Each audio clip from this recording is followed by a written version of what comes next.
Hello friends, welcome back to my channel. पर्यावरण अध्ययन की सीरीज़ में आज हमारा थर्ड वीडियो है। इसमें हम लोग 15 क्वेश्चन कवर करेंगे और इन क्वेश्चंस के साथ साथ कुछ एडिशनल इन्फॉर्मेशन को भी कवर किया जाएगा। तो आइए स्टार्ट करते हैं। हमारा पहला क्वेश्चन है, blue revolution is related to, नीली क्रांति संबंधित होती है grain production, vegetable production, fish production या फ्रूट प्रोडक्शन। हमें बताना है कि नीली क्रांति किससे संबंधित है। क्या ये खाद्यान्न से संबंधित है, साग भाजी उत्पादन से है, या मछली उत्पादन से, या फल उत्पादन से। तो नीली क्रांति संबंधित होती है मछली उत्पादन से, यानी फिश प्रोडक्शन से। अगर हम बात करें नीली क्रांति की, तो भारत में इसकी शुरुआत जो है 7वीं पंचवर्षीय योजना से हुई थी। 7वीं पंचवर्षीय योजना से इसकी शुरुआत हुई थी। कब? 1985 से 1990 के बीच में। और इससे रिलेटेड सरकार के द्वारा जो कदम उठाए गए हैं हाल ही में, वो हैं कि नीली क्रांति 2.0 लाया गया, जिसे आप नीली क्रांति मिशन भी कहते हैं। और दूसरा ये कि प्रधानमंत्री मत्स्य संपदा योजना आरंभ की गई। तो नीली क्रांति के क्षेत्र में सरकार द्वारा उठाए गए ये रिसेंट कुछ कदम हैं। फिर हम आगे बढ़ते हैं। हमारा दूसरा क्वेश्चन है कि state with severally affected by landslide is, भूस्खलन से अत्यधिक प्रभावित प्रदेश है। तो हमें बताना इन ऑप्शंस में से कि कौन सा ऐसा प्रदेश है जो भूस्खलन से सबसे ज़्यादा प्रभावित रहता है। हमारे ऑप्शन में बिहार है, उत्तर प्रदेश है, मध्य प्रदेश है और उत्तराखंड है। तो हम ध्यान रखेंगे कि उत्तराखंड एक ऐसा प्रदेश है जो भूस्खलन से सबसे ज़्यादा इन चारों में से प्रभावित रहता है। अगर हम बात करें भूस्खलन की, तो सिंपली पत्थरों का खिसकना या उनका गिरना। बहुत बड़े बड़े पत्थर जब पहाड़ों से टूट कर गिरते हैं और खिसक जाते हैं, पथरीली मिट्टी का बहाव होने लगता है, तो हम इसे भूस्खलन की संज्ञा देते हैं। इसके बाद में हमारा तीसरा क्वेश्चन है कि कावेरी जल विवाद से संबंधित प्रदेश हैं। State related with Kaveri water disputes are. तो कावेरी जल विवाद से संबंधित अगर राज्यों की हम बात करें, तो इनमें से मुख्यतः 3 राज्य और 1 केंद्र शासित प्रदेश आता है। बट हमारे ऑप्शन के अकॉर्डिंग कर्नाटक एवं तमिलनाडु इसका राइट ऑप्शन हो जाएगा। और जो एक तीसरा है वो है केरल, यानी तमिलनाडु, केरल और कर्नाटक। और 1 केंद्र शासित प्रदेश है पुदुचेरी, जिसे पौंडीचेरी भी कहते हैं। तो ये चारों जो हैं कावेरी जल विवाद से संबंधित हैं। ये विवाद हुआ क्यों था? क्योंकि 1974 के बाद से कर्नाटक ने तमिलनाडु की बिना सहमति लिए अपने 4 जलाशयों से पानी मोड़ना शुरू कर दिया, और इसी के परिणाम स्वरूप ये जो है विवाद उत्पन्न हो गया था। फिर अगला क्वेश्चन है 4th नंबर, पलामू राष्ट्रीय पार्क स्थित है। Palamu national park is located in Arunachal Pradesh, Uttarakhand, Jharkhand या फिर राजस्थान। तो हम ध्यान रखेंगे कि जो पलामू नेशनल पार्क है, सिंपली पलामू डिस्ट्रिक्ट है और वहाँ पर पलामू टाइगर रिजर्व है, उसी के अंतर्गत ये आता है। तो ये स्थित है झारखंड में गई है। पलामू टाइगर रिजर्व के अंतर्गत ही आता है बेतला नेशनल पार्क। तो वहाँ की सुरक्षा व्यवस्था और भी ज़्यादा बढ़ा दी गई है, क्योंकि ऐसा माना जा रहा है कि वहाँ पर 200 से अधिक तेंदुए हैं। हमारा अगला क्वेश्चन है कि Kanchenjunga was declared as world heritage in. Kanchenjunga को विश्व धरोहर स्थल में कब शामिल किया गया, यानी विश्व धरोहर कब घोषित किया गया था? ऑप्शन है 1948, 2001, 2008 एंड 2016। तो हम याद रखेंगे कि 2016 एक ऐसा साल था जब कंचनजंगा को विश्व धरोहर स्थल में शामिल किया गया था। कंचनजंगा कहाँ पर है? तो ये भारत में पूर्वांचल में सिक्किम राज्य में गंगटोक शहर के समीप है, और ये बहुत ही खूबसूरत राष्ट्रीय उद्यान है। तो इसकी इम्पॉर्टेंस इसी बात से परिलक्षित होती है कि क्योंकि इसे एक विश्व विरासत समिति के द्वारा इसे विश्व धरोहर स्थल में शामिल किया गया। तो अपने आप में ये इम्पॉर्टेंस रखता है। आगे हम बात करते हैं क्वेश्चन नंबर 6 की, maximum biodiversity is found in, यानी सर्वाधिक जैव विविधता कहाँ पाई जाती है? ऑप्शन है tropical evergreen forest, tropical moist deciduous forest, sub tropical mountain forest and temperate moist forest. उष्णकटिबंधीय सदाबहार वनों में, उष्णकटिबंधीय नम पर्णपाती वनों में, उपोष्णकटिबंधीय पर्वतीय वनों में या शीतोष्ण नम वनों में। तो हम याद रखेंगे कि उष्णकटिबंधीय सदाबहार वनों में सबसे ज़्यादा जैव विविधता पाई जाती है। इसके बाद अगला क्वेश्चन है कि वायुमंडल में ऑक्सीजन का प्रतिशत होता है।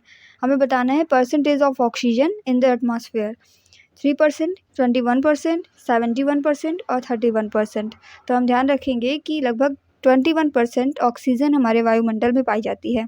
अगर हम बात करें नाइट्रोजन की, तो नाइट्रोजन का प्रतिशत रहता है 78 के अप्रॉक्स। और यहीं पर अगर बात की जाए ऑर्गन की, तो 0.93% ऑर्गन पाई जाती है, और शेष जो बचता है कार्बन डाइऑक्साइड 0.03%, और इसके अलावा वाटर वेपर और अन्य गैसें पाई जाती हैं। तो इस तरह का इजी क्वेश्चन भी आ सकता है कि वायुमंडल में ऑक्सीजन का प्रतिशत, हो सकता है पूछ ले वायुमंडल में नाइट्रोजन का प्रतिशत, ऑर्गन का प्रतिशत या कार्बन डाइऑक्साइड का प्रतिशत। तो इसी तरह से रिलेटेड अन्य क्वेश्चन भी पूछे जा सकते हैं। वायुमंडल की सभी परतों के बारे में आप देख लेंगे एक बार। और वायुमंडल में जितनी भी परतें पाई जाती हैं, उनमें ओजोन लेयर किस में पाई जाती है, कौन सी लेयर है जो प्लेन के लिए सुटेबल होती है। तो इसी तरह के क्वेश्चन हमें एग्जाम में देखने को मिलेंगे। अगला क्वेश्चन है हमारा question number 8, national bird of India is, Bharat का राष्ट्रीय पक्षी। ये बहुत ही सरल क्वेश्चन है। इस तरह का क्वेश्चन भी हमें लगभग 5 से 10 क्वेश्चन ऐसे देखने को मिल जाएंगे जो बहुत ही ईजी होंगे। तो भारत का राष्ट्रीय पक्षी सभी को मालूम है, मोर है। और क्वेश्चन नंबर 9 है कि number of biosphere reserves in India in 2016 was, सन 2016 में भारत में जैवमंडल रिजर्व की संख्या थी। तो हम इसे याद रखेंगे कि भारत में अभी 18 बायोस्फीयर रिजर्व हैं, और 2016 में भी 18 बायोस्फीयर रिजर्व थे। अगर हम बात करें बायोस्फीयर रिजर्व की, तो यूनेस्को ने पहली बार 1971 में बायोस्फीयर रिजर्व कार्यक्रम की शुरुआत की थी। और भारत की अगर हम बात करें, तो भारत ने अपना पहला biosphere reserve Nilgiri biosphere reserve बनाया था। कब बनाया था? 1986 में। 1986 में भारत ने अपना पहला बायोस्फीयर रिजर्व बनाया था, नीलगिरी बायोस्फीयर रिजर्व। और वर्तमान में भारत में 18 बायोस्फीयर रिजर्व हैं, जिनमें से 11 जो हैं यूनेस्को के वर्ल्ड नेटवर्क ऑफ बायोस्फीयर के तहत शामिल है। WNBR, इसे क्या कहते हैं? World network of biosphere reserve. तो भारत के 18 बायोस्फीयर रिजर्व में से 11 जो हैं ये world network of biosphere reserve के तहत शामिल हैं।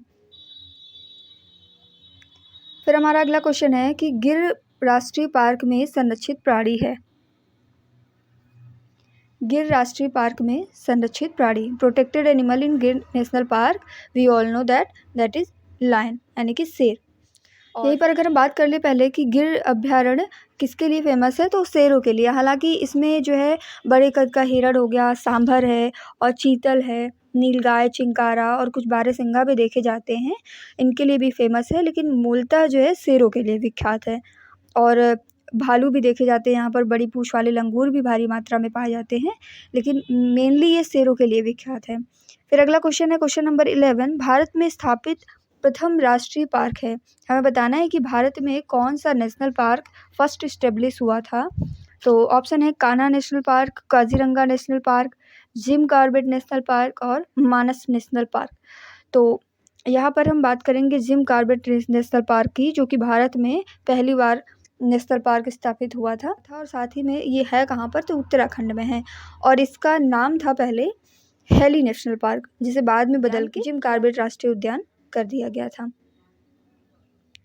इसके बाद में क्वेश्चन है कि colour of ozone gas is, ozone gas का रंग होता है। तो ओजोन गैस का रंग अगर देखा जाए तो हल्के नीले रंग का होता है, बट ऑप्शन के अकॉर्डिंग हम लोग इसमें ग्रीन कर सकते हैं, लाइट ग्रीन या ब्लू टाइप। ओजोन गैस की अगर बात करें तो 16 सितंबर 1987 को संयुक्त राष्ट्र और 45 अदर कंट्रीज़ थे जिन्होंने ओजोन परत को ख़त्म करने वाले जो पदार्थ हैं उनके लिए जो है मॉन्ट्रियल प्रोटोकॉल था, उस पर हस्ताक्षर किए थे कि जो भी ओजोन परत का क्षय करने वाले पदार्थ हैं उनका हम यूज़ कम करेंगे। और इसीलिए ओजोन परत दिवस 16 सितंबर को मनाया जाता है, और इसकी शुरुआत हुई थी 1995 में, यानी 1995 में जो है ओजोन परत दिवस मनाने की शुरुआत हुई। और कब मनाया जाता है ये? 16 सितंबर को, 16 सितंबर को। फिर हमारा अगला क्वेश्चन है क्वेश्चन नंबर 13 कि air prevention and control of pollution act was enacted in, यानी वायु प्रदूषण निवारक और नियंत्रण अधिनियम कब लागू हुआ था? 1971 में, 1972 में, 1974 में या 1981 में? तो हम याद रखेंगे कि वायु प्रदूषण की रोकथाम और नियंत्रण के लिए जो अधिनियम बनाया गया वो 1981 में यानी 1981 में भारत सरकार के द्वारा पारित एक अधिनियम था, जो कि प्रदूषण से निपटने के लिए हमारा फर्स्ट ये कदम था। यानी भारत सरकार के द्वारा किया गया पहला प्रयास था वायु प्रदूषण से निपटने के लिए। और अगर बात की जाए इस एक्ट की तो 1987 में इसमें संशोधन भी किया गया था। और अगर वर्तमान समय की बात करें तो जलवायु परिवर्तन मंत्रालय के तहत देश भर में जो वायु प्रदूषण बढ़ रहा है उसकी समस्या से निपटने के लिए राष्ट्रीय स्वच्छ वायु कार्यक्रम यानी नेशनल क्लीन एयर प्रोग्राम जो है अखिल भारतीय स्तर पर लागू करने के लिए रणनीति शुरू की गई है। और इस रणनीति का उद्देश्य यह है कि अगले 5 वर्षों में भारतीय शहरों को स्वच्छ बनाना है, वायु प्रदूषण से मुक्त करना। फिर हमारा अगला क्वेश्चन है कि चिपको मूवमेंट वॉज स्टार्टेड बाई, चिपको आंदोलन प्रारंभ किया गया था। चिपको आंदोलन किसके द्वारा प्रारंभ किया गया था? तो हम याद रखेंगे कि चिपको आंदोलन के प्रणेता थे सुंदरलाल बहुगुणा, जिनकी अभी रिसेंटली 2021 में कोविड-19 के कारण मृत्यु हो गई है। और अगर हम बात करें चिपको आंदोलन की तो ये एक प्रकार का अहिंसक आंदोलन था जो 1973 में उत्तर प्रदेश में चमोली जिला यानी कि जो अब उत्तराखंड में है, पहले वो चमोली जिला उत्तर प्रदेश में हुआ करता था। तो 1973 में 1973 में चमोली डिस्ट्रिक्ट से स्टार्ट हुआ था। और इसका नाम चिपको इसलिए पड़ा था क्योंकि जो लोग थे वहाँ के वो पेड़ों की कटाई को रोकने के लिए उनसे जाकर चिपक जाते थे और कहते थे, उनका स्लोगन ये था कि पहले हमें काटो उसके बाद पेड़ों को काटो। सुंदरलाल बहुगुणा जी का विचार था कि जो पारिस्थितिकी है और हमारी अर्थव्यवस्था है उनको एक साथ लेकर चलना चाहिए। ये नहीं कि हम अपनी अर्थव्यवस्था को बढ़ाने के लिए अपने पारिस्थितिकी तंत्र के साथ असंतुलन बना दें और अपने पर्यावरण को ध्यान न दें। इसी श्रेणी में उन्होंने भागीरथी नदी पर जो टिहरी बांध बन रहा था उसके खिलाफ भी अभियान चलाया था। और आज़ादी के बाद लगभग 56 दिनों तक का उनका लंबा उपवास भी रहा। और रिसेंटली 2021 में हमने इस महान शख्सियत को हमेशा के लिए खो दिया। और इसके बाद हमारा आज का लास्ट क्वेश्चन है कि मेन कंपोनेंट ऑफ बायोगैस, हमें बताना है कि बायोगैस का मुख्य घटक क्या है, एथेन, मीथेन, हाइड्रोजन या कार्बन डाइऑक्साइड। तो हम याद रखेंगे कि मीथेन बायोगैस का मेन कंपोनेंट है। तो ये रहे आज के 15 क्वेश्चन। आई होप ये सभी आपके एग्जाम के लिए यूजफुल होंगे। Thank you so much guys. If you really enjoyed the video, don't forget to like, comment, share and subscribe my channel.